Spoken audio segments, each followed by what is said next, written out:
नमस्कार. मी Dnyaneshwar Khandu Chikhale, tool and die maker निदेशक, श्री साईबाबा ITI शिर्डी.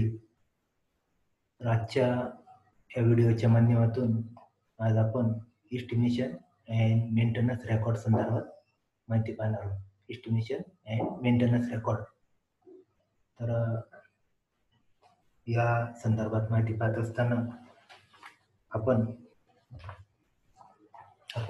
इंट्रोडक्शन प्रस्तावना एस्टिमेशन अँड मेंटेनन्स रेकॉर्ड संदर्भात पाहूया.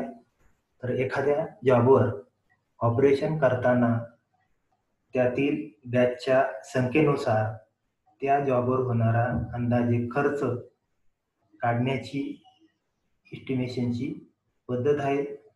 जर अंदाजे एस्टिमेशनच्या किमतीपेक्षा आपल्याकडील भांडवल पुरवठा कमी असेल तर भागांची संख्या कमी केली जाते किंवा त्याचे स्पेसिफिकेशनमध्ये आवश्यक बदल केले जातात.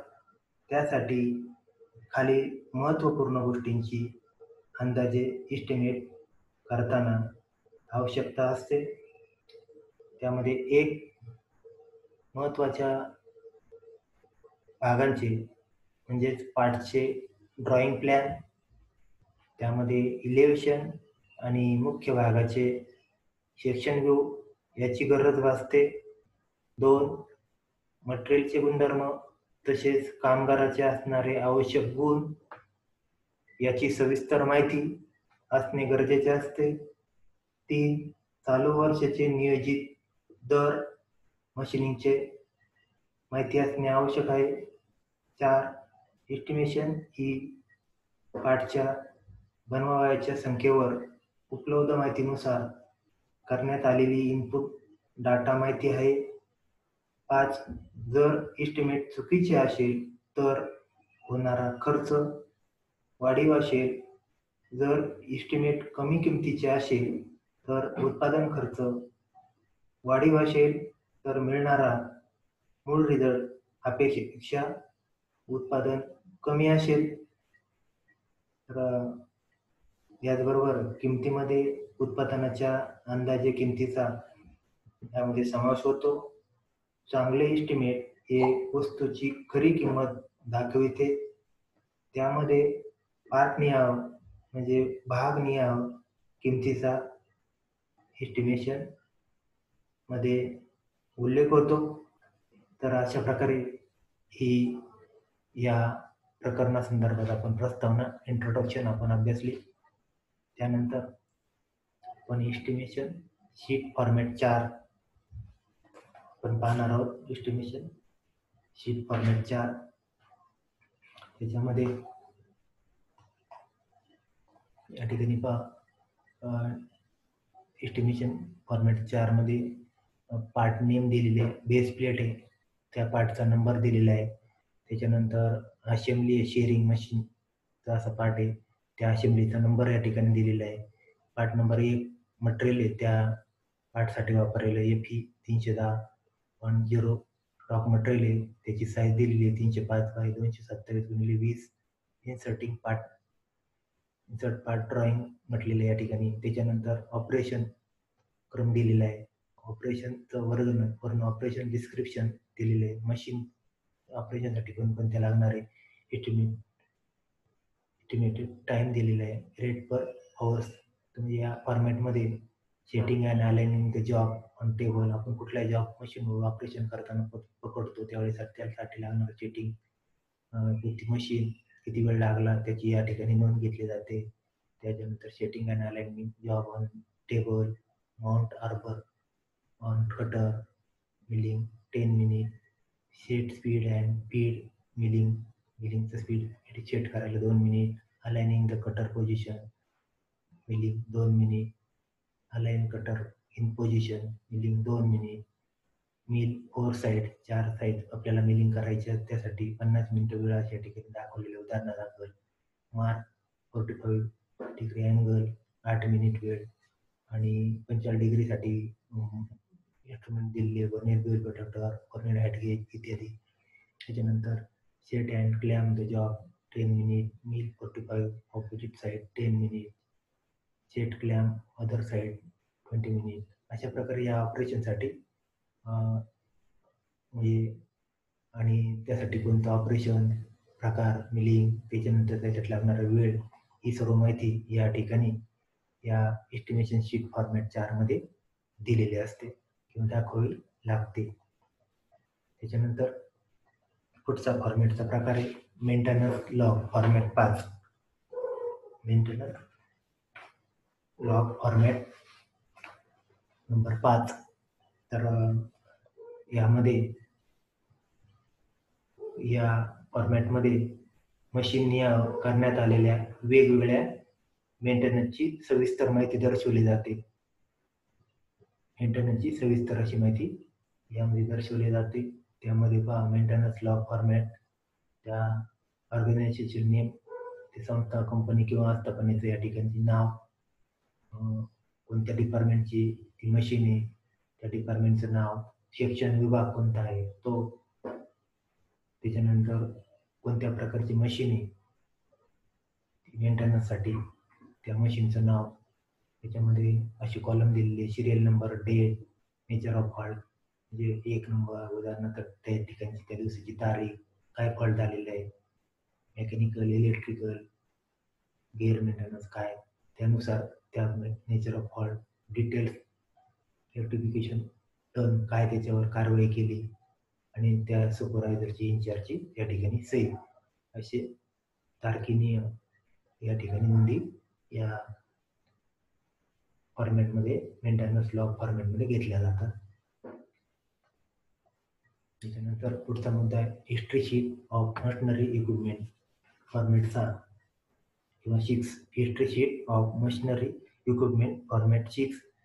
तर यामध्ये हे मशीनचा इतिहास दर्शवते, म्हणजे मशिनरीची हिस्ट्री, इतिहास दर्शवते. यामध्ये सप्लायर्स ॲड्रेस, या ठिकाणी त्या सप्लायरचा या ठिकाणी address, supplier address, order number, आपण ती मशीन कोणत्या ऑर्डरने मागवली ती order number, date of receive,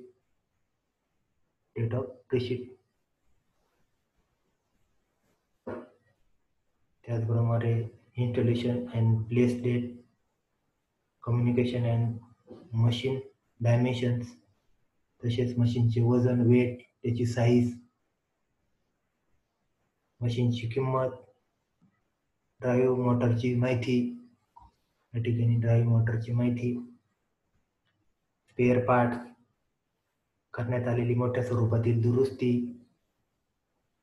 तसेच ओव्हरऑलिंग यांचे दिनांक नियामक या हिस्ट्री शीट मशिनरी इक्विपमेंटमध्ये नोंद केलेली जाते किंवा घेतलेली असते. त्यानुसार काम करताना आणि अचानक होणाऱ्या ब्रेकडाऊनची नोंद या history sheet of machinery equipment format 6 मध्ये घेतली जाते.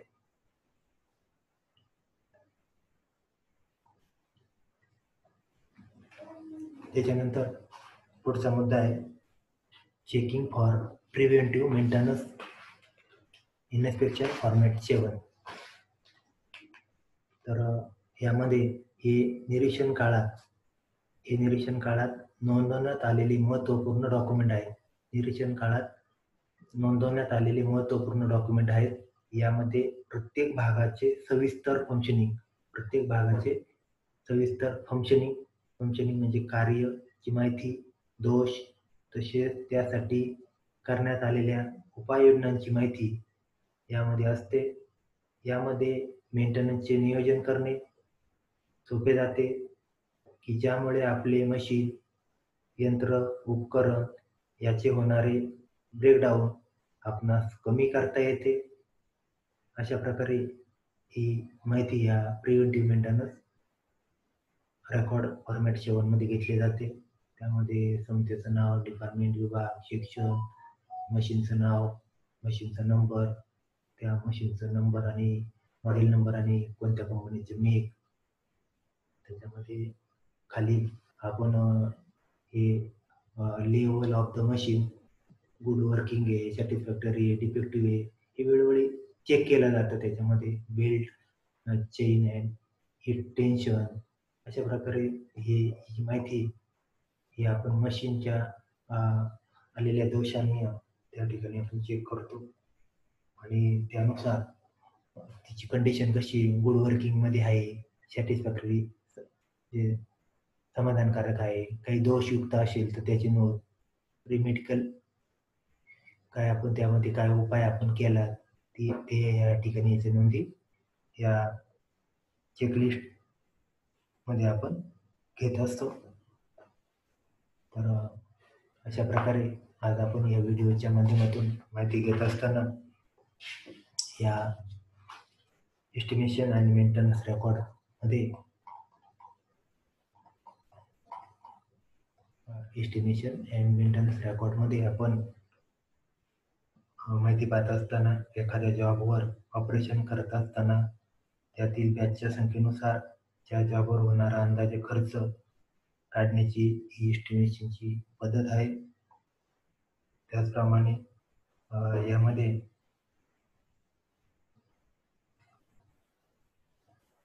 एस्टिमेट काढताना कोणकोणते मुद्दे विचारात घेतले जातात ते आपण यामध्ये अभ्यासले.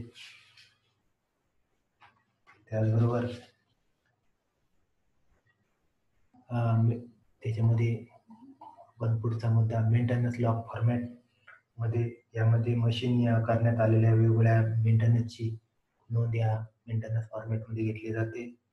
त्याच्यानंतर history sheet means machinery equipment फॉर्मॅटमध्ये त्या मशीन संदर्भात सप्लायरचा address, order number, date, receipt, installation date, place इत्यादी संदर्भातली ही माहिती या फॉर्मॅटमध्ये घेतली जाते.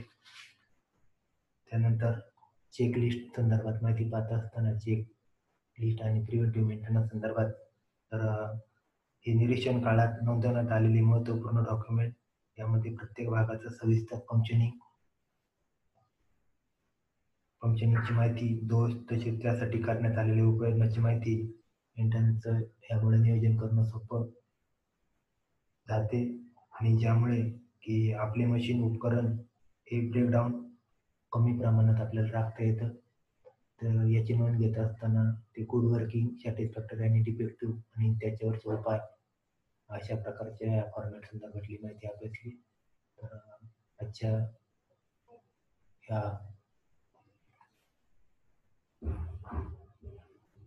लेसन संदर्भात आपण व्हिडिओ पाहिल्याबद्दल आपले मनःपूर्वक धन्यवाद.